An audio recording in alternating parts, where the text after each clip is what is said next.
The universal theme that I noticed within For Colored Girls Who Have Considered Suicide When the Rainbow Is Enough was that black women experience all kinds of adversity in their everyday lives, but they are still able to persevere with unity and connection, with courage and self actualization.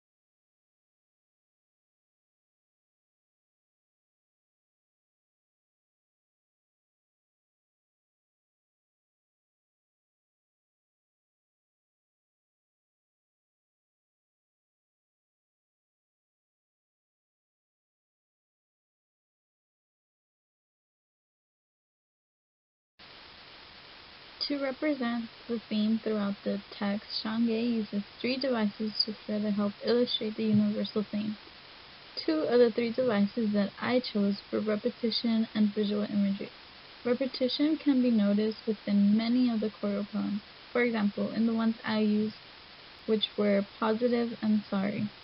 Repetition is used to emphasize these women's struggles, but more importantly, to emphasize their strength and empowerment through their struggles. Furthermore, visual imagery used as the next device allows the representation of these women. Visual imagery allows us to imagine and feel what these women feel, as well as truly see the love that women carry amongst themselves. Shangye emphasizes with imagery that it is okay to crave the same things men want and care less about what people say. These two devices further help explain the universal theme within the book.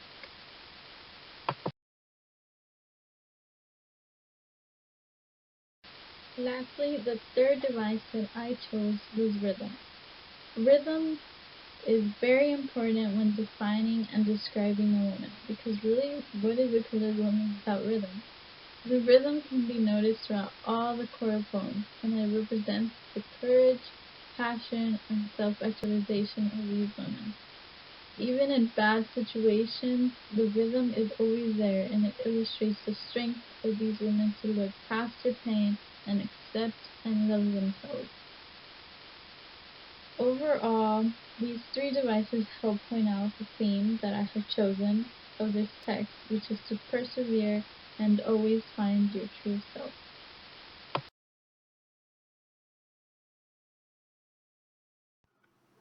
The theme that I found from reading the text is the want of acceptance or acknowledgement that can be seen in the characters and the plot.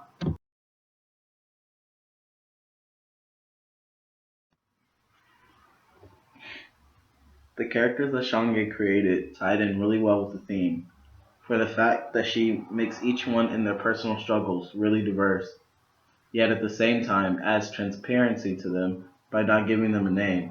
Instead, by giving each a shade of the rainbow for a name, she makes it known that the story wasn't meant for a specific kind of woman of color, but for all women of color, which also creates a connection between each character because although their problems are very different, they all face the challenge of wanting to be accepted or acknowledged. In addition to that, she, in the beginning of the poem, Dark Praises, has each woman state their locations to let readers know that these issues can occur anywhere.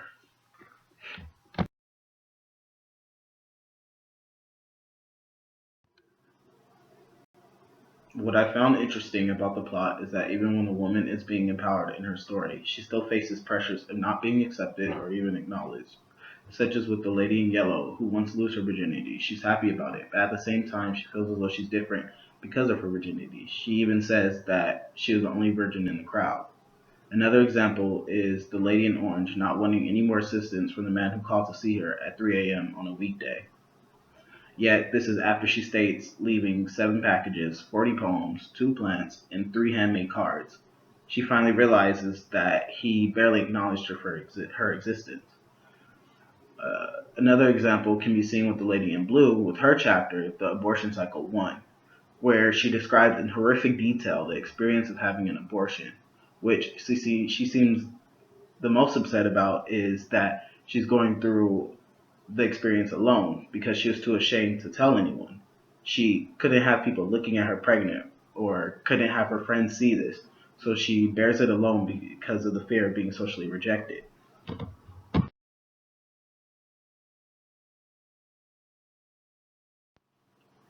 Shange connects the beginning idea of her poem with the ending in a way that adds to the theme of acceptance and acknowledgement. In Dark Phases, the lady in brown, most likely speaking in third person, says that she's half note scattered without rhythm, no tune, meaning that this woman is empty or lost or incomplete.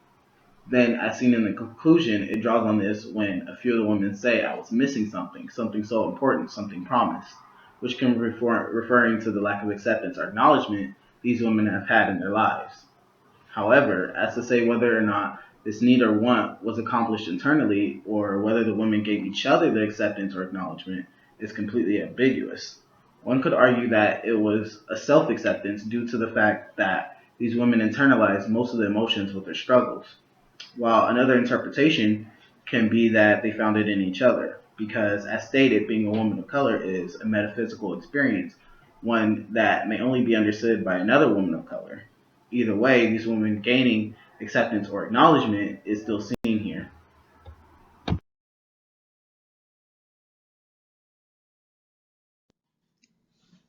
The theme that I decided to use for my literary analysis, it just focuses more on just how the many difficult moments that Black women face through their daily lives, and how at the end of their whole struggles, they still manage to find self-love within themselves and find unity with other Black women who experience similar situations like they do. The theme that I chose says, through the use of several literary devices, Chandra presents many difficult moments that Black women face and still manage to find self-love within themselves.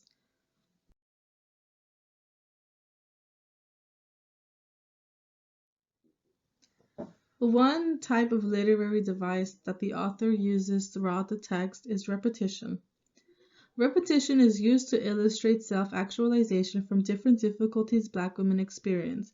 For example, in Somebody Almost Walked Off with All of My Stuff, the writer repeats Somebody Almost Walked Off with All of My Stuff about 6 times, giving it the emphasis on how these women felt about themselves once they found love and once they found who they truly were inside. They found the woman that they had always been but just never knew she was there. Another way is that it's also utilized to present self-love that these women have for themselves.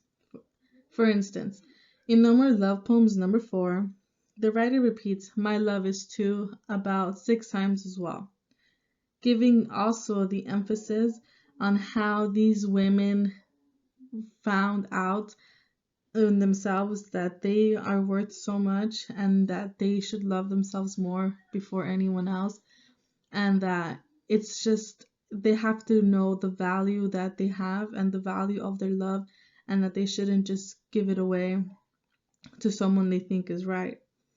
Like, they found to be that the love of themselves is more valuable than anything else. Another example is in A Laying On of Hands. The writer repeats, "I was missing something" 3 times. This was repeated because it also gives the emphasis on how throughout the many difficult times and the difficult moments that these women went through in their lives, they finally start thinking and gathering themselves together, meaning that they found and they found the truly woman that they are inside. And the thing that they were missing that they came to figure out was their love. They were missing the love that they should feel for themselves before anything else.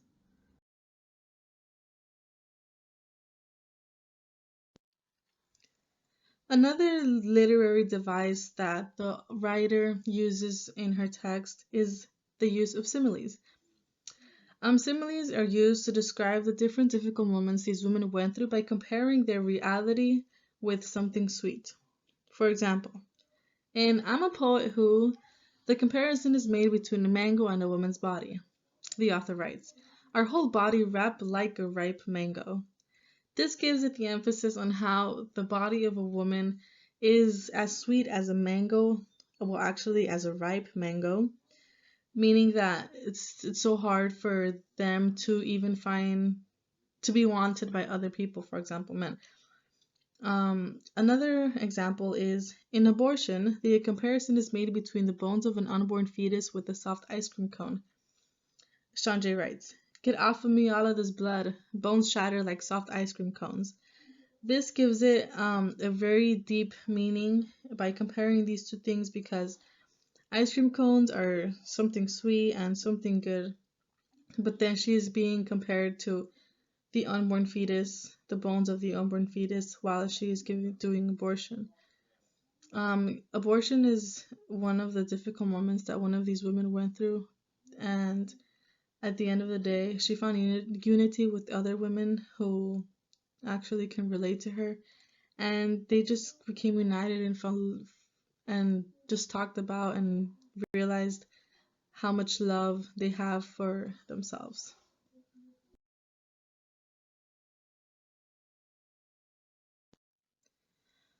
Lastly, another literary device that Chandra uses in her text is imagery. Imagery plays a big role in this text because it gives us the picture as we read her work. For example, imagery is used to illustrate a picture in the reader's mind as he or she reads to show how harsh some moments in these Black women's lives are. And then as for instance, in The Night with Beau Willie Brown, the writer writes, "I stood by Beau in the window, with Naomi reaching for me and Kwame screaming, 'Mommy, Mommy,' from the fifth story, but I could only whisper, and he dropped them." This automatically, as it's being read, the writer makes it seem like puts words in there to make it easier for the reader to understand what's actually going on in the scene. The use of imagery emphasizes the actions and the feelings, and either despite the loss of her children, as this woman explains, she ends up finding unity and love within herself, even through the drastic loss that she had from her children.